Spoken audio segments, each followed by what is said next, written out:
Alrighty folks, well, you know the deal. My name is Mark Mars. I love helping trainers, presenters, workshop facilitators really take their results to the next level. Now, first of all, I just want to say I'm super excited because tomorrow is the big day. Workshop Facilitation Mastery is happening.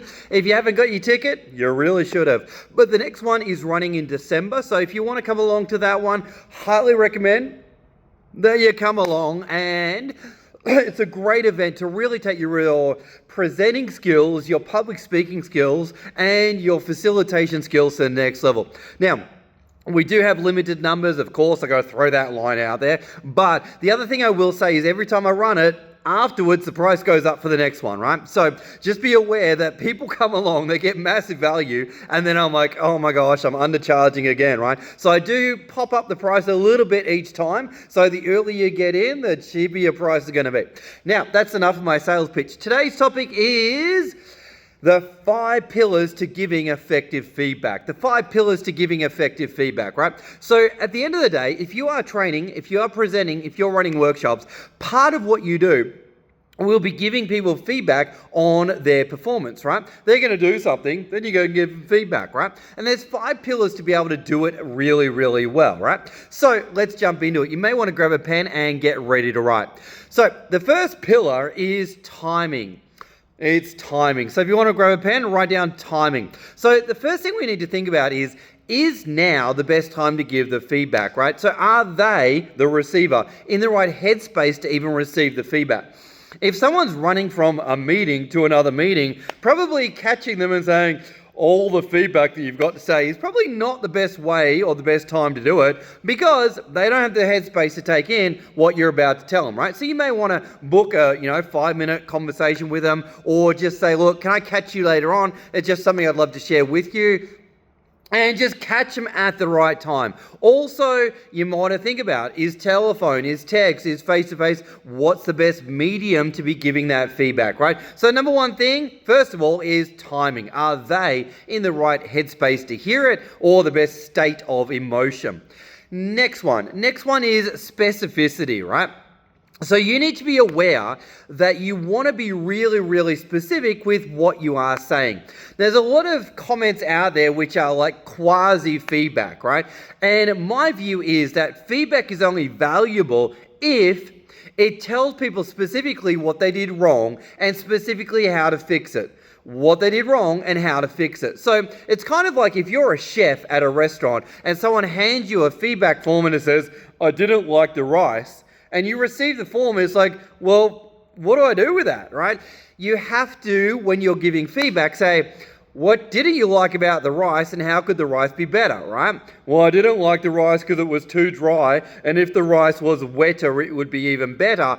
That's helpful feedback, but I didn't like the rice. That's not helpful feedback at all. That's just someone venting and complaining, right? So we need to keep that in mind if we're going to give feedback to other people, right? So number 1, timing. Number 2, specificity.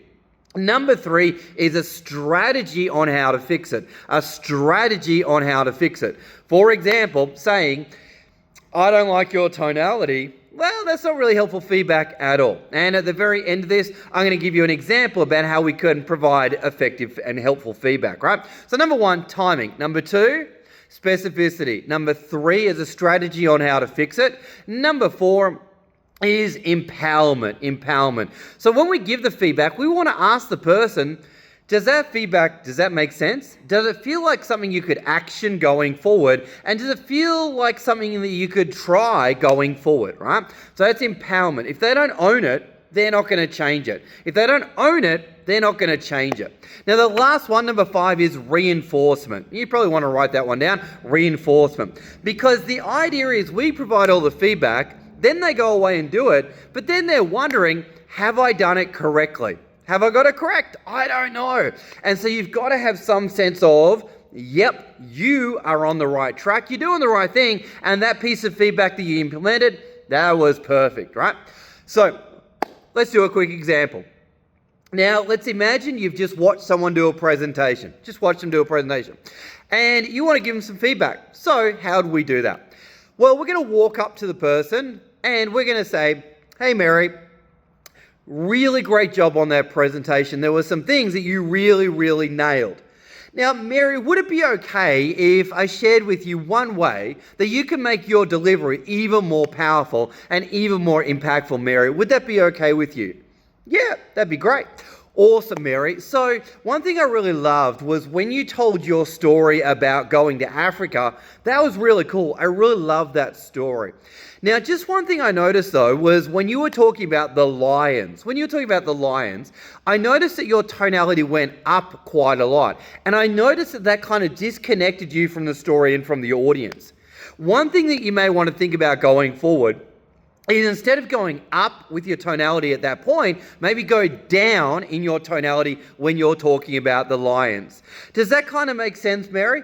Yeah, it does kind of make sense. So by doing that, you're actually going to create a bigger impact. They're going to feel more of the presence of the lion, and the story is going to come alive even more for you. Mary, does that kind of feel something like you could play with going forward when you tell the story again?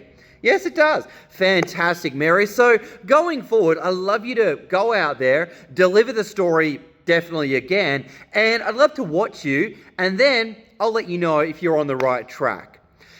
Mary, go out there, have a go, and we'll let you know how you go and let you know that you're on the right track. Mary, that was fantastic. That's exactly what I wanted to hear. Well done on that. And going forward, keep doing it like that. You're doing a great job. Pause, end of example. Folks, hopefully you could see how we looked at the timing, we looked at the specificity, we looked at strategy on how to enhance it, we looked at ultimately helping Mary empower herself to make the change, and we asked Mary, is it a change that she feels comfortable to make? And last of all, we did some reinforcement, and we let her know that she was on the right track.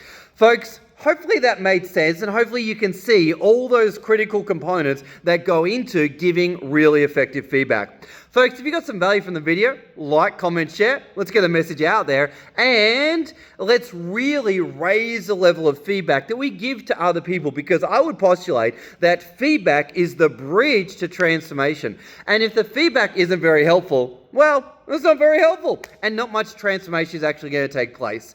On that note, my name is Mark Miles, helping you become an even better trainer, facilitator, coach, and mentor in your marketplace. Thanks for watching, team. We'll see you on the next one. Bye for now.